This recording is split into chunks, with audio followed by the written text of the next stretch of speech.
안녕하세요. 역사를 사랑하는 박사입니다. 춘추 전국시대 때 제나라 명제상 안녕에 대해서 한번 알아보겠습니다.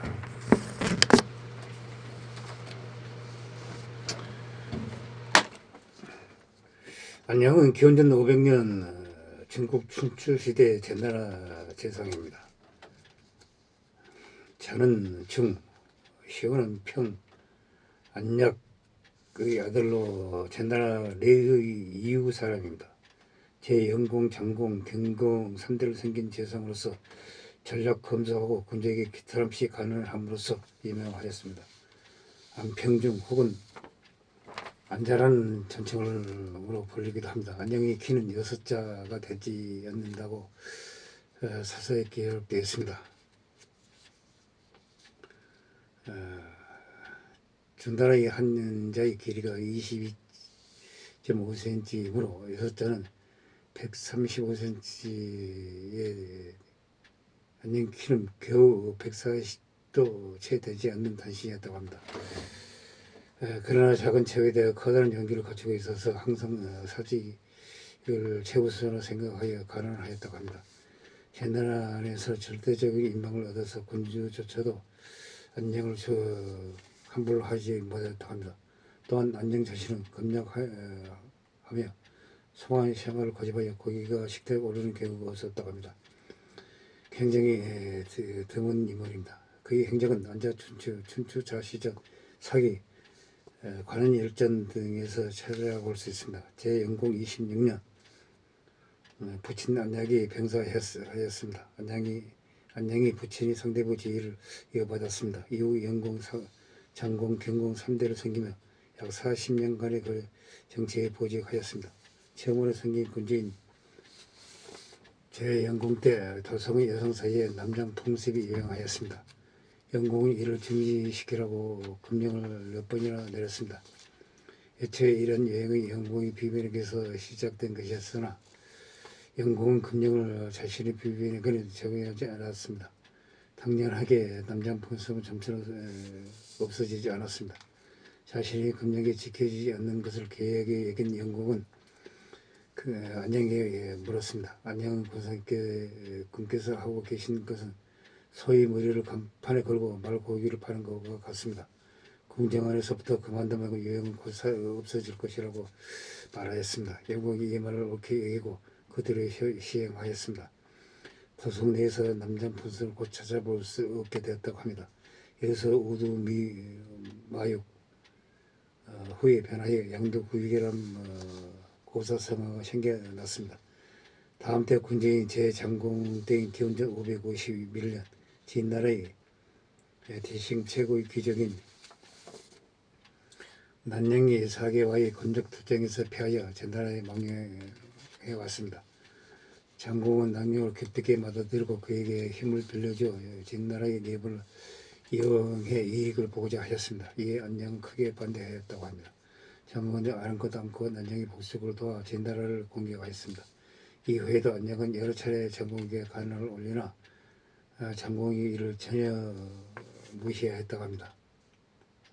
안녕은 사직하고 시골로 내려가 밭을 갈면서 세월을 보냈습니다.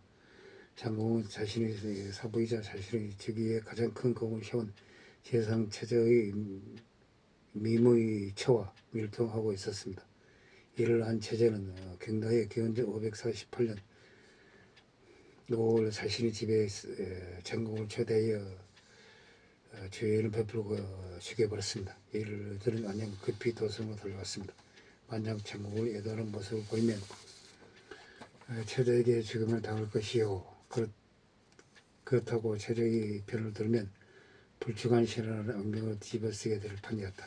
이에 대해 안양은 나 혼자만의 군주가 아니라 따라 죽지 않을 것이요. 내게 죄가 없으니 도망가지 않을 것이다. 그러나 군주가 죽었으니 그냥은 돌아가지 않을 것이다. 라고 체제의 집에 들어가 형식대로 정직히 공지를 마치고 돌아갔습니다. 체제의 가신이 안녕을 죽이려고 하였습니다. 인망이 높은 안녕을 죽인다면 민심에 이를까 도로하여 체제가 이를 말렸다고 합니다. 그 체제는 경봉과 함께 장공이 이북동생 공자 서구 제 경공을 군주로 옹립하고 반대패를 억누르기 위하여 모든 세를 제나라의 시조 태공망을 모신 사당에 모아놓고 해시와 경시의 편을 들지 않는 자를 천벌을 받을 것이라고 맹시할 것을 예고하였습니다. 맹시하지 않는 자는 그 자리에서 죽였다고 합니다. 그러나 안녕은 자신의 차례가 되자 군자와 공시를 편들지 않고 해시 경시 편을 드는 자는 천벌을 받을 것이라고 맹세하였습니다. 처자는 이에 객번에 안녕을 죽이려고 하였다. 좌우에서 가시니 군주를 죽인 데다가 맹모한 덮은 안녕마저 죽이면 민심이 등을 돌까 더럽습니다 하고 말하여 안녕을 죽이지 않고 돌려보냈다고 합니다. 안녕은 푼 불의를 저질러놓고 작은 일을 베푸는 것이 옳은 일이겠는가라고 말하고 위 고향으로 돌아갔다 합니다. 1년의 사건에서 안녕에게 취한 자체는 그에게 불의의 명성을 안겨주었습니다. 최저의 경봉과 함께 정권을 장악했으나 최저의 집안은 경전 546년에 후계자 분쟁이 일어나 이에 개입한 경봉에 의해 몰락하였습니다. 그 이들의 경전 545년 진무와 포시, 난시 등의 연합세력의 경봉을 공개하여 경시 가문 역시 멸망하고 말았습니다. 이때 양진영 모두 경공의 신병을 확보하고 공공을 손에 넣으려 하였으나 안녕이 이를 사적인 싸움으로 여기고 양측 의에도 가다지 않고 경공과 공공을 지켜냈습니다. 그뒤 안녕은 경공의 힘을 얻어 세상의 지위에 오르고 전시일적인 명정 삼화양저를 추천하였습니다. 제경공은 노래를 좋아하는 극히 평화한 군주로 안녕은 이 군주에게 수많은 간을 올려내며 전나라의 국사를 지탱하였습니다. 그 간은 내용이 안자춘추 전편에 걸쳐 실려 있습니다.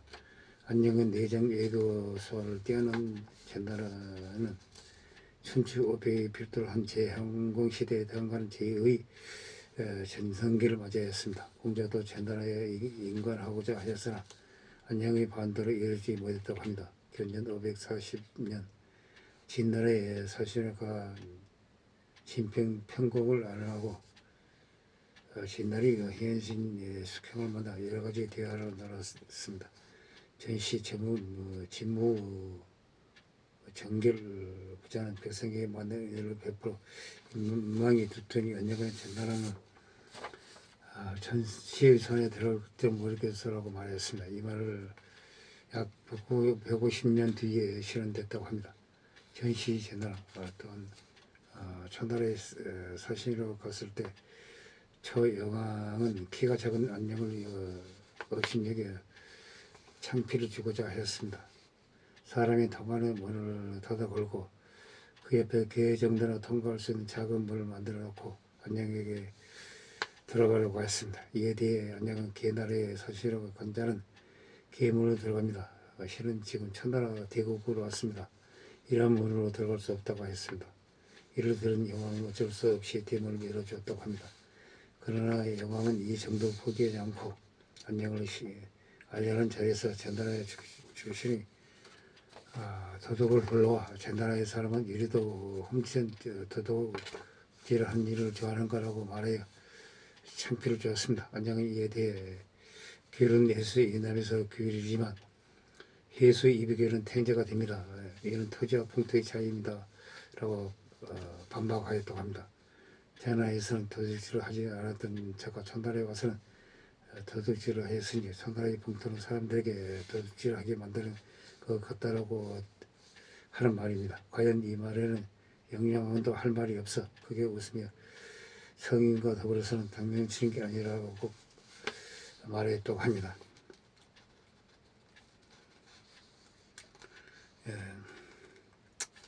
포악한 행실로 천하의 악명을 떨치던 영왕, 천나라 영왕마저도 감탄시킨 이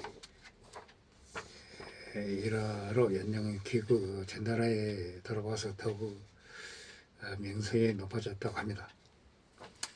오늘은 최단신 전나라 재상 안녕이 그 적은 기에도 불구하고 천나라 대국에 가가지고 전나라의 크게 명성을 이런 과정을 알아봤습니다.